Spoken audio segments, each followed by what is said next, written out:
P is for park, R is for reverse, D is for drive. Low gear, which might be marked by the letter L, or it might be identified with the numbers. For example, 3, 2, or 1.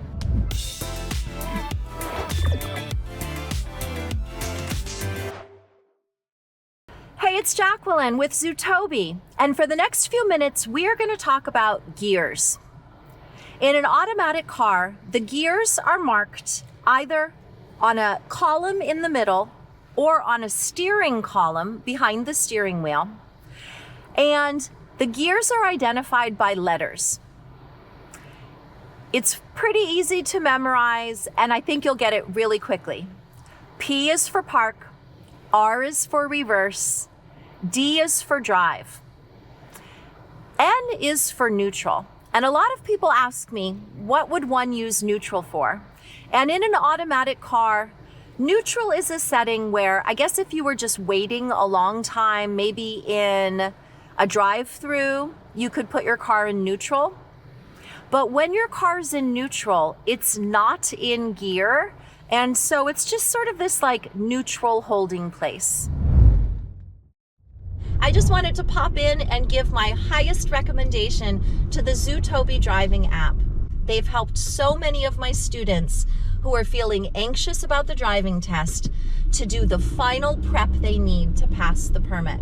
Zutobi has simulations, additional content, videos, everything that a new driver or a parent needs to help guide learning to drive process.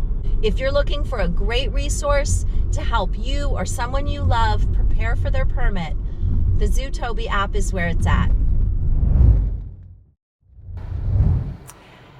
There's also sometimes in cars low gear, which might be marked by the letter L, or it might be identified with the numbers. For example, 3, 2, or 1. Some cars have a gear that's meant to help you get a little bit faster, like a sport gear, and that would be marked by the letter S. If you're driving a hybrid car, you likely have a regenerative braking gear that might be marked with the letter B. And that gear also acts as a low gear. While you're in that low gear in your hybrid, it slows your engine down to a gear that's equivalent to like a level 2 gear in a standard transmission car. And it also acts double because it regenerates your battery. And so it adds to your battery's store. Running a driving school isn't easy. Between high operating costs, managing student requests, and delivering top-notch instruction, it's a lot. Zutobi Instructor helps smooth out your day-to-day operations with features like automated scheduling and online payments. You'll also get our best in the nation in-class and online curriculum with engaging videos, immersive driving simulations, and more. Driving schools all over the country are already making the switch and loving the results. It's super simple to get started. Visit Zutobi.com to book a demo or click the link in the description. I think we've gone over all of the gears, but I'm just going to re-say them in my mind to make sure I've covered everything. P is for park, R is for reverse, D is for drive. A low gear might be letter L, it might be the number 3 or 2 or 1. If you have a sporty car, you might have a gear that's letter S for sport to give you a little boost.